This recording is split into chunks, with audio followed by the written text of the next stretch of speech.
For as long as the planet has had people on it, some form of protection has been necessary. There wasn't an early version of the police department, so people had to figure out how to protect themselves, especially when they were going into battle. And the earliest versions of armor were actually made out of rib bones, hard leather, and wood. And then later, around 400 BC, the Romans, they created a version of armor that was made of metal. And then fast forward in the Middle Ages, armor became what you'd probably think of it when you think about armor today. It was so heavy that it took 2 men just to carry it around. That was really heavy. And then, eventually, people figured out how to use gunpowder, and the armor that they had couldn't stand up to bullets, so that metal armor really wasn't much use after that. Today, police and soldiers, they use bulletproof vests made out of lightweight, strong material called Kevlar. And here's a fun fact. Since Kevlar vests were invented, they've saved over 1,000 police officers' lives. How about that? Well, armor has always been important, so we shouldn't be surprised that the Bible mentions armor. In a letter in the New Testament called Ephesians, it's Paul's letter that he wrote to the people living in Ephesus, he talks about something called the armor of God. Here it is, Ephesians chapter 6, verse 13. Put on every piece of God's armor so you will be able to resist the enemy in the time of evil. Then after the battle, you will be standing firm. So there's our key concept, God's armor, the armor of God. And what does this verse say about God's armor? It says 3 things. First, there are several pieces to it. He says, put on every piece of God's armor. Second, it will help you resist the enemy. He says, so you will be able to resist the enemy in the time of evil. And then third, it will help you stand firm. He says, then after the battle, you will be standing firm.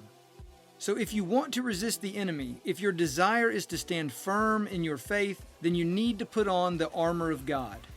Now, a lot of you have probably been on some kind of weekend retreat with a church, or you've gone to a Christian summer camp, and those things are so great because they allow us to get away from the regular day-to-day routines that we have. When you're away, you can typically think more deeply about God and faith and life than you normally do. And maybe you've been to one of those and experienced a deepening of your faith, an increasing of your commitment to Christ. But then, for a lot of people, they come back and they get involved in the regular routine.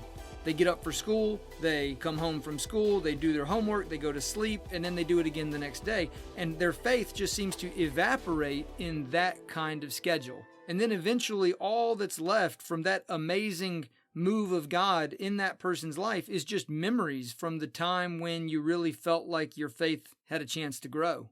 And that's why I want you to understand that faith is a fight. Near the end of his life, the Apostle Paul wrote another verse that I want to share with you. 2 Timothy chapter 4, verse 7. Paul says, I have fought the good fight, and I have remained faithful.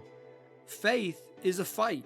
There are people and there are forces that are fighting against you. Satan, your enemy, is fighting against your faith. Certain friends of yours might be fighting against your faith. And sometimes, if we're honest, you even end up fighting against your own faith.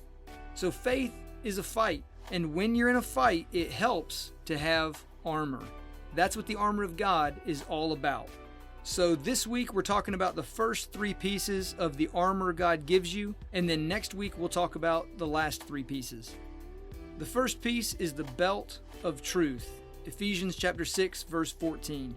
Stand your ground, putting on the belt of truth. You don't want to get pushed around in the fight of faith. You have to stand up for yourself and stand your ground. If you don't want to get caught with your pants down, you have to put on a belt.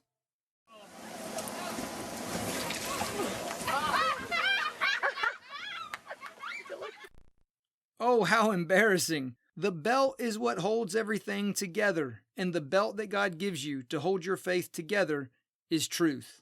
You have to remember that Christian faith is based on the truth, not the opinions of people who don't know what they're talking about, not the claims of random crazy people, the truth that Jesus claimed to be God's agent of salvation for everyone in the entire world. Jesus was crucified for that claim, and then God resurrected him from the dead after 3 days to demonstrate that Jesus was who he claimed to be. That's what happened. And that's been the basis of Christianity from the beginning. There's no other reasonable explanation for how Christianity would have gotten off the ground apart from Jesus' resurrection 3 days after his crucifixion. So if you want to stand firm in the fight of faith, you have to put on the belt of truth. The second piece is the body armor of God's righteousness. Ephesians chapter 6, verse 14, it goes on, "Stand your ground, putting on the belt of truth and the body armor of God's righteousness." This is important because body armor protects you from direct attacks from your enemies. And according to this verse, what is your body armor in the fight of faith? It's God's righteousness. When a person puts his or her faith in Jesus to be the Lord and leader of their life, they exchange their own unrighteousness for God's righteousness. God says you are forgiven from the penalty of sin, and you're freed from the power of sin. You are righteous. You are forgiven and free. That's why God's righteousness is part of the armor that will help you stand your ground in the fight of faith. It reminds you of your true identity. And when you know who you truly are, you're able to stand firm against the enemy's lies that try to define you by who you were before you put your faith in Jesus. Who you were is not who you are, and God has given you his righteousness. Now the last piece of armor that we'll talk about today is the shoes. Ephesians chapter 6, verse 15. "For shoes, put on the peace that comes from the good news, so that you will be fully prepared." The enemy will do everything he can to try to create division and anger and knock you off your feet. And that's a good strategy because it's hard to fight when you've been knocked to the ground. But the message of the good news that God has given you to live out and talk about is a message of peace. Peace with God and peace with each other.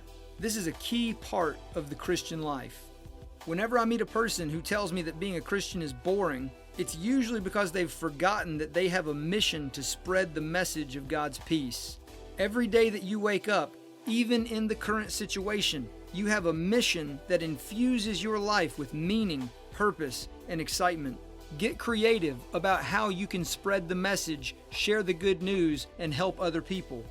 Even when it's difficult, living out and talking about the message of God's peace and good news will prepare you to stay on your feet and stand firm in the fight of faith.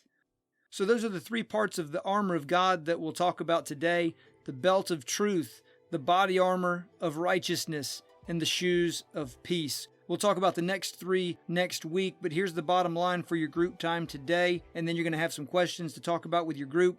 God's armor makes you stronger. Now I'm going to get off your screen, and you guys can talk about it in your groups.